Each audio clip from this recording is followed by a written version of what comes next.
Welcome to compile करो। आज हम बड़ा इंटरेस्टिंग हाई लेवल आर्किटेक्चर समझेंगे सोशल मीडिया का। किस तरीके से इंस्टाग्राम, फेसबुक या यूट्यूब टाइप के जो आर्किटेक्चर्स होते हैं, ठीक है, इनको डिजाइन किया जाता है, किस तरीके से डेटा के लोड को हैंडल किया जाता है, किस तरीके से सर्विसेज को सेग्रीगेट किया जाता है, किस तरीके से आप जो आपका इनकमिंग जो ट्रैफिक का लोड है उसको डिस्ट्रीब्यूट करते हैं। ठीक है, सो इसको हम डिटेल में समझने की कोशिश करेंगे और हम यहाँ पे सबसे कोर प्रॉब्लम पे डिस्कस करेंगे कि आपके पास जब कोई पोस्ट होता है तो आपके पास में बिलियंस ऑफ पोस्ट हो सकते हैं, ठीक है, आपके प्लेटफॉर्म के ऊपर, और हर पोस्ट के करस्पॉन्डिंग मिलियंस में, बिलियंस में, ट्रिलियंस में लाइक, कमेंट और शेयर भी हो सकता है। तो उस तरह के डेटा को किस तरह के डेटा स्टोरेज में स्टोर करना चाहिए और क्या एफिशिएंट तरीका होता है, इन सब चीजों के बारे में अपन आज यहाँ पे डिटेल में डिस्कशन करेंगे। आप बोर्ड पे देखेंगे तो आपको मैंने एक हाई लेवल ओवरव्यू दिया हुआ है। पहले हाई लेवल ओवरव्यू को गो थ्रू करते हैं, ठीक है, जिससे आपको दिमाग में एक पिक्चर बने कि किस तरीके से एचएलडी डिजाइन के बारे में सोचा जाता है।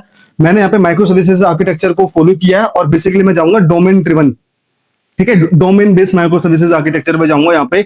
सो अगर आप यहाँ पे देखेंगे तो सबसे पहले अपने सर्विसेज डिफाइन करिए। तो सर्विसेज में अगर आप सबसे पहले देखेंगे तो आपके पास में आती है यूजर सर्विस, ठीक है, ऑथेंटिकेशन एंड ऑथराइजेशन के लिए।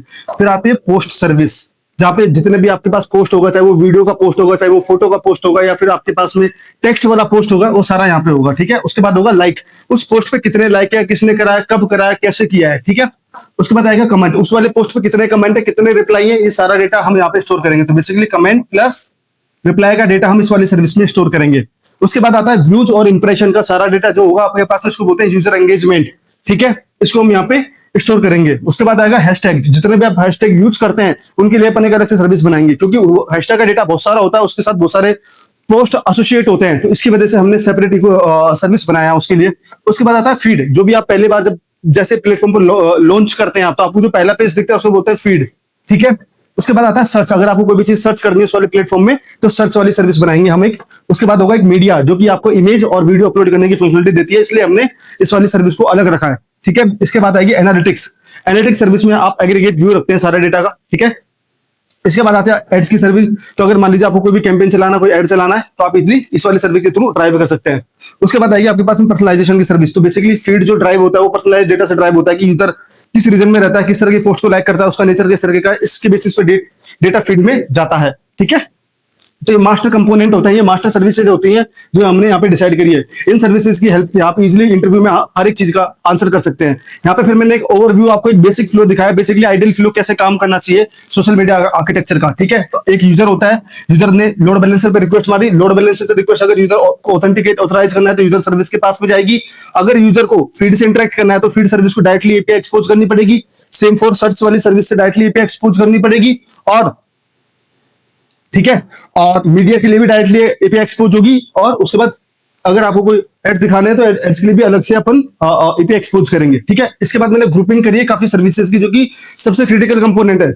इसका लोड आप इजीली हैंडल कर लोगे, इसका आप हैंडल कर लोगे, इसका हैंडल कर लोगे, इसका हैंडल कर लोगे, बट सबसे क्रिटिकल कंपोनेंट जो होता है पूरे के पूरे सोशल मीडिया आर्किटेक्चर में, वो होता है इंटरेक्शन और एंगेजमेंट के डेटा को आप किस तरीके से स्टोर करते हैं। ठीक है, उसके लिए मैंने कंपोनेंट बनाया पूरा। ठीक है, ये अपने पास में डोमेन बेस पे मैंने माइक्रो सर्विसेज बनाई है। इन सबके लिए अलग अलग माइक्रो सर्विसेज होंगी, बट इनको मैंने ग्रुप कर दिया क्योंकि सबसे क्रिटिकल कंपोनेंट यही होता है।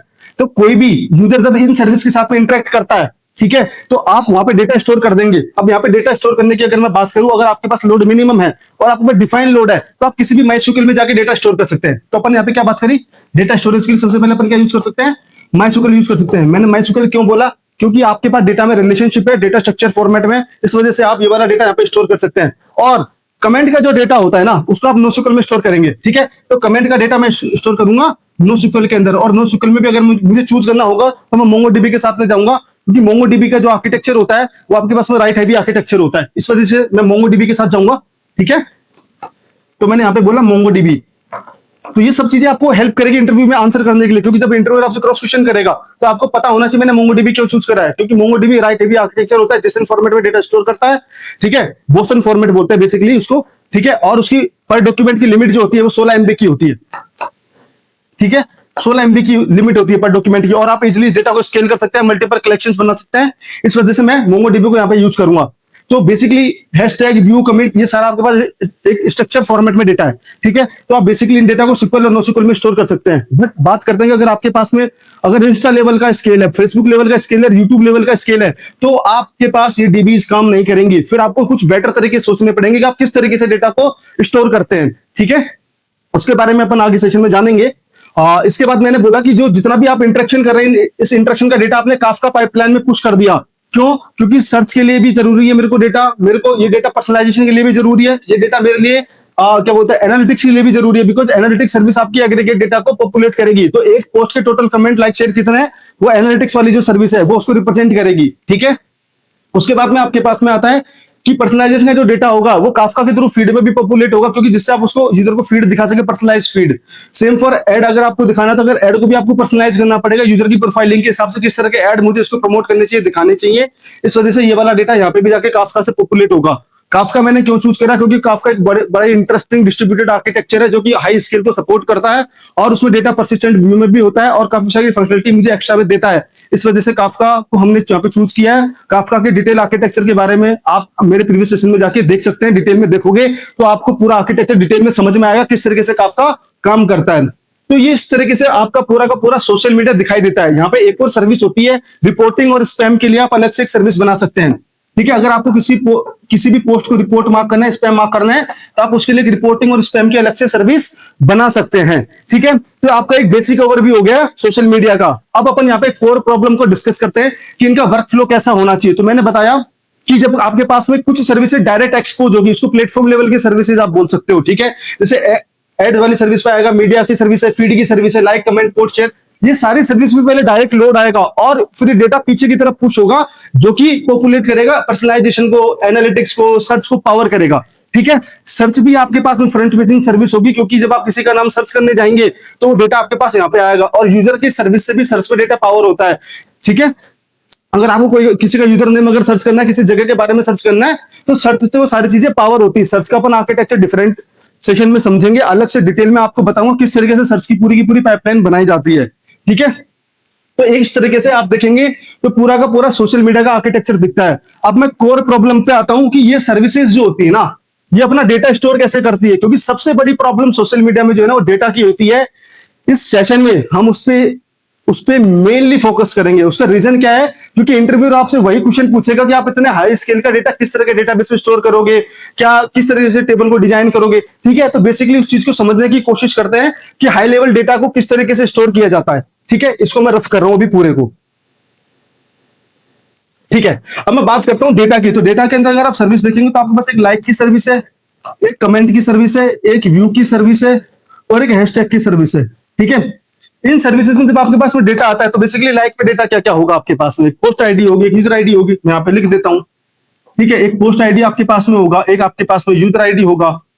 ठीक है, और उसने लाइक किया कि डिसलाइक किया, उसके लिए 0 और 1 का आप यूज कर सकते हैं, मतलब लाइक का टाइप डिफाइन कर सकते हैं। आपके पास एक कमेंट टेबल होगी तो उसमें आपके पास में टेक्स्ट होगा, एक पोस्ट का आईडी होगा, ठीक है, और एक पेरेंट आईडी होगा।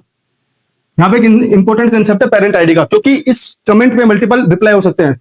तो अपन पेरेंट चाइल्ड का रिलेशनशिप किसी भी टेबल में कब फॉलो करते हैं, जब आपको पता नहीं हो कि उसकी डेप्थ कितनी है, तो उसके लिए मैंने यहाँ पे पेरेंट आईडी फॉलो किया है। तब इस वाले कमेंट में जब पोस्ट होगा तो उसकी एंट्री यहाँ पे होने के नीचे और उसका पेरेंट में इस वाली रो की प्राइमरी की जाके सेट हो जाएगी। ठीक है, ये आपकी सेकंड प्रॉब्लम का जवाब है कि आप किस तरीके से कमेंट और रिप्लाई को सेव करेंगे। या फिर आप क्या कर सकते हैं, 2 टेबल बना सकते हैं, कमेंट की और फिर एक रिप्लाई की। ठीक है, बट एक कमेंट के मल्टीपल रिप्लाई हो सकते हैं और एक रिप्लाई के भी मल्टीपल रिप्लाई हो सकते हैं। तो आपको पेरेंट चाइल्ड रिलेशनशिप तो फॉलो करना पड़ेगा, चाहे आप उस वाली टेबल में करें चाहे आप इस वाली टेबल में करें। ठीक है, सेम फॉर व्यूज, एक पोस्ट में मल्टीपल व्यूज हो सकते हैं। सेम फॉर इंप्रेशन और हैशटैग, पोस्ट पे मल्टीपल हैशटैग भी लग सकते हैं, एक हैशटैग के पीछे मल्टीपल पोस्ट हो सकते हैं, इमेजेस हो सकते हैं, वीडियो हो सकता है। ठीक है, अब मैं बात करता हूं इस तरह के डेटा को किस तरीके से सोशल मीडिया स्टोर करता है और आपको इतना इमीडिएटली दिखा देता है। ठीक है, तो यहाँ पे 2 तरह का डेटा होता है आपके पास में, एक हॉट डेटा, एक होता है कोल्ड डेटा। ठीक है, तो हॉट डेटा जितना भी होता है तो बेसिकली आप एक बार में 1 लाख लाइक कमेंट तो नहीं देख पाएंगे। ठीक है, आप धीरे धीरे स्क्रॉल करेंगे तो आप क्या करोगे, हॉट डेटा को आपने किसी भी इन मेमोरी स्टोरेज में स्टोर कर दिया। बेसिकली आप रेडिस यूज कर सकते हो और एरोस्पाइक का यूज कर सकते हो। ठीक है, एरोस्पाइक क्या है, एरोस्पाइक थोड़ा परसिस्टेंट स्टोर होता है। बेसिकली ये भी एलएसएम ट्री आर्किटेक्चर को फॉलो करता है, पहले डेटा मेम टेबल में रखता है, उसके बाद डिस्क पे फ्लैश कर देता है। थोड़ा बेटर आर्किटेक्चर होता है, मास्टर आर्किटेक्चर बोलते हैं। रेडिस वाला जो होता है ये मास्टर स्लेव को फॉलो करता है। ठीक है, अब जो अपन बात करते हैं कोल्ड डेटा की, कोल्ड डेटा में होता है कि आपका जो 100 कमेंट के बाद वाले जितने भी कमेंट्स होंगे, लाइक होंगे, जो भी होंगे डेटा, वो आपके पास में कहीं दूसरे स्टोरेज में होंगे। अब दूसरा स्टोरेज क्या क्या अपने पास में हो सकता है, तो आपने क्या बोला कि हॉट डेटा मैंने इन मेमोरी में स्टोर कर लिया। अब मैं बात करता हूँ कोई डेटा अपन कैसे स्टोर कर सकते हैं, क्योंकि आप अगर इस डेटा को सिक्वल में स्टोर करने जाएंगे तो सिक्वल आपका चोक हो जाएगा एक समय के बाद में, क्योंकि आप पेटाबाइट्स ऑफ डेटा आपके पास में होगा तो स्केल कर पाना थोड़ा डिफिकल्ट होता है। तो इस तरह के डिसीजन लेने के लिए आप क्या करते हैं, बेसिकली आप किसी भी राइट हैवी आर्किटेक्चर को चूज करते हैं। ठीक है, तो आप कैसेंड्रा यूज करेंगे या क्लिक हाउस यूज करेंगे। मैंने इन्हीं दोनों डेटाबेसेस का नाम क्यों लिया, एक सिलाबी होता है, आप उसका भी यूज कर सकते हैं, क्योंकि कैसेंड्रा मास्टर आर्किटेक्चर होता है। ठीक है, आपको यहाँ पे शार्डिंग इजिली मिल जाएगी और आप इजिली काफी इजी वे में डेटा को स्केल कर पाएंगे। बट ये भी राइट हैवी होता है और सिला भी राइट हैवी होता है। सिला और कैसेंड्रा में सिर्फ एक चीज का डिफरेंस है, इसका जो इंजन है ना वो जावा बेस इंजन है कैसेंड्रा का, और सिला का जो इंजन है ना वो C++ बेस इंजन है। तो यहाँ पे मेमोरी लीकेज की प्रॉब्लम्स नहीं होती है। ठीक है, ये फिर मैं बोलूंगा बहुत कम होती है। एक होता है क्लिक हाउस, ये कॉलम बेस का एक डेटाबेस होता है बेसिकली, राइट। तो ये आपको किस तरीके से हेल्प करता है कि अगर आपके पास में मान लीजिए कि बहुत सारा डेटा एनालिटिक्स के लिए अगर आपको चाहिए तो आपको मेट्रिलाइज व्यू बनाने में आसानी देगा, आपको TTL देगा और आप मल्टीपल कॉलम बना सकते हैं। तो कॉलम के बेसिस पे डेटा स्टोर करके रखता है। ठीक है, तो ये आपको हेल्प करेगा बेटर वे में डेटा को शेप देने के लिए। तो आप क्लिक हाउस में यूज कर सकते हैं। बट होता क्या है कि जब आप बियॉन्ड लिमिट चले जाते हैं ना तो ये सारे के सारे डेटा आर्किटेक्चर में फेल हो जाते हैं। ठीक है, क्योंकि बियॉन्ड लिमिट का मतलब क्या होता है, बियॉन्ड लिमिट का मतलब ये होता है कि आपके पास में ट्रिलियंस के अंदर डेटा अगर है और आपको पेटाबाइट से भी ऊपर अगर आप जा रहे हो, आप टेराबाइट्स पे अगर जा रहे हो, तो ये सारी टेबल फिर धीरे धीरे स्लो डाउन हो जाएंगी। ठीक है, और फिर आपको प्रॉब्लम्स देने लगेगी, फिर इसके मैनेजमेंट में प्रॉब्लम आएगी, आपकी कॉस्ट बढ़ेगी, बहुत सारी चीजें होंगी। ठीक है, तो हमने क्या समझा कि हॉट डेटा को तो मैं इन मेमोरी में स्टोर करके और CDN लगा के सर्व कर दूंगा। ठीक है, पहली बात तो CDN की भी जरूरत नहीं है, आप पहले रेडिस में इन मेमोरी में स्टोर करोगे और यहां से आप अपना करंट का जो लेटेस्ट 100 कमेंट 200 कमेंट 1000 कमेंट आप दिखा दो। ठीक है, तो रेडिस में कैसे स्टोर करोगे, एक पोस्ट ऐड की क्रॉसपोंडिंग उसकी लाइक की लिस्ट मेंटेन कर लिया आपने, उसके बाद उसकी कमेंट की लिस्ट मेंटेन कर ली। इस तरीके से आप चीजों को स्टोर कर सकते हैं। सिंपल वे में आपको बता रहा हूं चीजें मैं। उसके बाद अपन जाते हैं कि कोल्ड डेटा स्टोरेज में अगर मैं जाऊंगा तो मैं किसी बड़े आर्किटेक्चर को यूज करूंगा, तो मैं कैसेंड्रा का भी यूज कर सकता हूं। अगर आपके पास में आपको पता है कि डिफाइन स्केल है तो क्लिक हाउस को भी यूज कर सकता हूं, स्लैक को भी यूज कर सकता हूं। बट जो बड़े सोशल मीडिया प्लेटफॉर्म होते हैं ना वो जनरली एग्रीगेट व्यू पे ज्यादा बिलीव करता है, ना कि एक्चुअल डेटा पे, रो डेटा पे बिलीव करते हैं। ठीक है, इसकी वजह से क्या करते हैं, एक लिमिट तक तो उस चीज को सपोर्ट करते हैं वो, लेकिन उसके बाद में फिर एग्रीगेट व्यू जो एनालिटिक्स सर्विस हमने बनाई थी उसमें सिर्फ एग्रीगेट व्यू, मतलब इस पोस्ट पे टोटल लाइक कमेंट शेयर कितना है वो सब डेटा मैं आपको बता दूंगा। ठीक है, बट अगर मान लीजिए मुझे इस वाली प्रॉब्लम को सोल्व करना है, ठीक है, कि मुझे सारा डेटा पूरा रो फॉर्मेट में भी चाहिए ही चाहिए, चाहे कुछ भी हो जाए, तो मैं कैसे सोल्व कर सकता हूं उसकी मैं आपको आज एक ट्रिक बताता हूं आप कैसे करोगे। किसी भी तरह का डेटा हो, बस हाँ वो डेटा नियर रियल टाइम होगा, रियल टाइम नहीं हो सकता कभी भी। ठीक है ना, उसको इसलिए कोल्ड डेटा बोलता हूं मैं। नियर रियल टाइम के अंदर भी अगर आप देखेंगे तो बेसिकली नियर रियल टाइम भी मैं नहीं बोलूंगा उसको, मैं बोलूंगा ऑफलाइन डेटा बोल सकते हैं अपन उसको। तो उसमें 1 घंटे 2 घंटे का डिले हो सकता है। ठीक है, या मिनट्स का डिले हो सकता है, 10 मिनट 15 मिनट का डिले हो सकता है। ठीक है, इसको अभी के लिए मैं हटा रहा हूं, अब उस पर आऊंगा। अब मेन प्रॉब्लम जो है ना डेटा स्टोरेज, उसको सॉल्व करते हैं। तो आपके पास में डेटा मान लीजिए इन सारे सर्विसेज से प्रोड्यूस होता है। 4 जो मैंने टिक बनाया ये 4 सर्विसेज है, like comment view and hashtag. इन्होंने अपना डेटा जो है काफका में पुश करा। ठीक है, काफका में पुश करने के बाद मैंने एक इन मेमोरी की लेयर लगा रखी है। अभी मैं रेडिस का एग्जांपल लूंगा क्योंकि काफी लोग अवेयर है रेडिस के नाम से और समझते हैं कि रेडिस काम कैसे करता है, इसलिए। बाकी एरोस्पेक के बारे में जब डिटेल में सेशन बनाऊंगा उसके बाद फिर अपन एरोस्पेक का भी यूज करेंगे। ठीक है, अब यहाँ पे जब डेटा स्टोर हो गया तो ये डेटा फिर आगे गया, तो रेडिस में तो स्टोर हो गया। अब आगे जब गया तो काफका के अंदर जो आपने लाइक कमेंट शेयर का डेटा जो सारा पुश किया था, अब उसको आप कैसे स्टोर करेंगे जो समझने की कोशिश करना। तो basically time size, basically file size की मैं बात कर रहा हूं आपसे। ठीक है, और तीसरा होता है अपने पास में नंबर ऑफ रोज। ठीक है, ये बात आपको पता है कि लाइक के लिए अलग काफका का टॉपिक होगा, कमेंट के लिए अलग काफका का टॉपिक होगा, व्यू के लिए अलग काफका का टॉपिक होगा और हैशटैग के लिए अलग काफका का टॉपिक होगा। ठीक है, अब मैं बात करता हूं उन चीजों की। तो डेटा जब इन तीनों में से अगर मान लीजिए कि 5 मिनट हो जाए या 5 लाख रो हो जाए या फिर साइज 5 MB हो जाए, तो मुझे इस वाली फाइल को कहीं पुश करना है। अब कहीं कहां पुश करना है उसके बारे में समझते हैं। ये है इंटरेस्टिंग पार्ट पूरी प्रॉब्लम का। सोशल मीडिया डिजाइन करने में सबसे इंपॉर्टेंट फैक्टर है उसका डेटा स्टोर कैसे करते हैं। ठीक है, मैंने आपको डीबी डिजाइन बता दूंगा, काफी आसान है। लाइक के लिए 2-3 टेबल होगी, कमेंट के लिए 2-3 टेबल होगी, वो आप खुद से डिफाइन कर लोगे। ठीक है, अब मैं आता हूं इस वाले पोर्शन पे। तो अब आपने यहाँ पे क्या करा, तो यहाँ पे जो बैच बनाया ना ये डेटा फ्रेम के फॉर्मेट में बनाया। तो डेटा फ्रेम इम्यूटेबल होता है।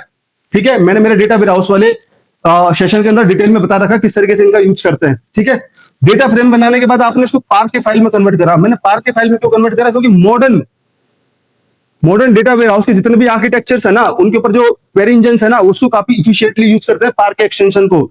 या फिर आप एनालिटिक्स के लिए आप पार के यूज करते हैं और रियल टाइम डेटा के लिए आप एवरेज यूज करते हैं। क्या यूज करते हैं, एवरो। तो यहाँ पे भी दोनों कंसेप्ट आएंगे। एनालिटिक्स के लिए जाओगे तो पार के, अदरवाइज आप एवरो का यूज कर सकते हैं। ठीक है, तो आपने एवरो फाइल बनाया, अभी के लिए मैं रियल टाइम मान के चलता हूं, तो आपने एवरो का फाइल बनाया टाइम से पूरे डेटा के लिए। तो आप कैसे बनाएंगे? एवरो का फाइल बनाया और इस वाले डेटा को आपने किसी ऑब्जेक्ट स्टोरेज में स्टोर कर दिया।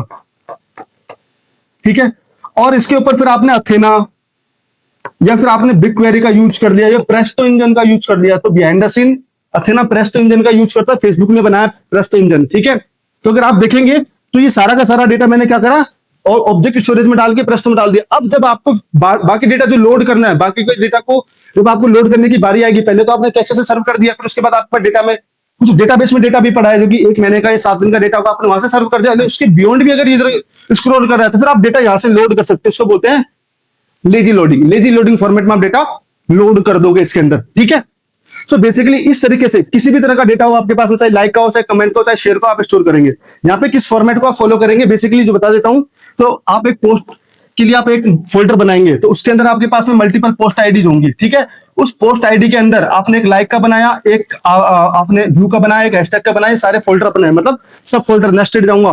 क्योंकि अगर मुझे एक कमेंट, एक पोस्ट आईडी का सारा डेटा निकालना है तो उस वाली पोस्ट आईडी के जितने भी अंदर फोल्डर्स होंगे सबको डेटा को निकाल लूंगा और उनको एग्रीगेट करके सारा व्यू दिखा दूंगा, सारा डेटा स्क्रॉल डाउन कर दूंगा। अगर मुझे व्यू तक जाना है तो मैं व्यू वाले फोल्डर में चले जाऊंगा और वो वाली फाइल ले आऊंगा। अब इसके बाद में कुछ लिमिटेशंस होती हैं कि आप ऑब्जेक्ट स्टोरेज में जितना फाइल बनाओगे और फिर आप उसको क्वेरी करोगे, तो जितनी फाइल के साथ आप क्वेरी करोगे तो उसकी स्कैनिंग कॉस्ट बढ़ती है। तो आप इसके बाद में क्या करोगे, फिर आपका डेली बेसिस पे एक मर्जर चलेगा। मर्जर, ठीक है, दिख रहा है? हाँ दिख तो रहा है। मर्जर चलेगा। मर्जर क्या करेगा, जो आपने 50-100 फाइल बनाई थी उस वाले पोस्ट के लिए दिन में, उन सबको मर्ज करके आपने सिंगल डेली की एक फाइल बना दी। तो अब आपका पूरा का पूरा ओवरव्यू कुछ इस तरह से दिखेगा। ये आपका पोस्ट है, ठीक है, ये पोस्ट आईडी का एक फोल्डर है। ठीक है, इस पोस्ट आईडी के बाद में जो फोल्डर बनेगा वो कैसे बनेगा, आपके पास व्यू का बनेगा। इस व्यू के अंदर फिर आपके पास में डेली आ जाएगा, आज की डेट, और फिर उसके अंदर आपकी फाइल आ जाएगी। कुछ इस तरह इस वाले फाइल फॉर्मेट में आप डेटा स्टोर करोगे, जिससे आपका जो क्वेरी इंजन है बिग डेटा का, वो इजीली क्वेरी कर पाए डेटा को। इस तरीके से आप किसी भी हाई लेवल आर्किटेक्चर को इजीली डिजाइन कर सकते हैं। बस आपको यहाँ पे रिक्वायरमेंट समझनी पड़ती है कि मुझे कितना रियल टाइम डेटा रखना है और कितना मुझे ऑफलाइन डेटा रखना है। ठीक है, इसके बेसिस पे आप डिसीजन लेके किसी भी तरह का आर्किटेक्चर इजीली डिजाइन कर सकते हैं। ये सबसे कोर और इंपॉर्टेंट पार्ट था पूरे के पूरे सोशल मीडिया प्लेटफॉर्म को डिजाइन करने के लिए। एक लाइक सर्विस होगी, एक कमेंट होगी, एक यूजर की होगी, एक फीड सर्विस होगी, सर्च सर्विस होगी, सब बेसिक सर्विसेज होती हैं। इसमें कुछ बड़ी बात नहीं होती है। ठीक है ना, मेन स्केल होता है आपके पास में इंटरेक्शन और एंगेजमेंट का डेटा स्टोर आप कैसे करते हैं, उसके लिए बेस्ट तरीके आपके पास में क्या होते हैं। तो आप एक सर्टेन लेवल तक क्लिक हाउस का यूज कर सकते हैं, कैसेंड्रा का, सिलाडीबी का यूज कर सकते हैं। ठीक है, मैंने आपको बताया क्यों कर सकते हैं, क्योंकि एलएसएम ट्री का आर्किटेक्चर फॉलो करते हैं, कैसेंड्रा सिला, और आपको फंक्शनलिटी देते हैं शार्डिंग की। तो आप बेटर वे में डेटा को डिस्ट्रीब्यूट कर सकते हो मल्टीपल नोड के ऊपर, और वो मास्टर आर्किटेक्चर होता है। और उसके बियॉन्ड अगर डेटा है, अगर मैं इंस्टाग्राम की बात करूं तो मैं कुछ इस तरीके से डेटा स्टोर करना चाहूंगा जिससे फ्यूचर में मैं इजीली मेरे सिस्टम को स्केल कर पाऊं और अननेसेसरी लोड ना डालूं उसके ऊपर। ठीक है, तो इसी तरह की इंटरेस्टिंग एचएलडी प्रॉब्लम को सोल्व करने के लिए जुड़े रहिए हमारे साथ में। ये आपका अगला इंटरव्यू 100% क्रैक करा देगी, इस बात की गारंटी मैं देता हूं। अगर आपने इसी तरीके से चीजों को रिप्रेजेंट करा और इसी डेप्थ नॉलेज के साथ में अगर आपने चीजों को शेयर करा, इन सबके ऊपर मैंने एक बेसिक वीडियो बना रखे हैं, अगर आप जाके देखोगे तो आपको काफी अच्छी अंडरस्टैंडिंग हो जाएगी। मैं डेप्थ के अंदर इंडिविजुअल टूल के ऊपर भी वीडियो बनाऊंगा। इसी तरह से जुड़े रहिए हमारे साथ में, और इस वाले चैनल को ज्यादा से ज्यादा लाइक, सब्सक्राइब और शेयर करिए। Thank you.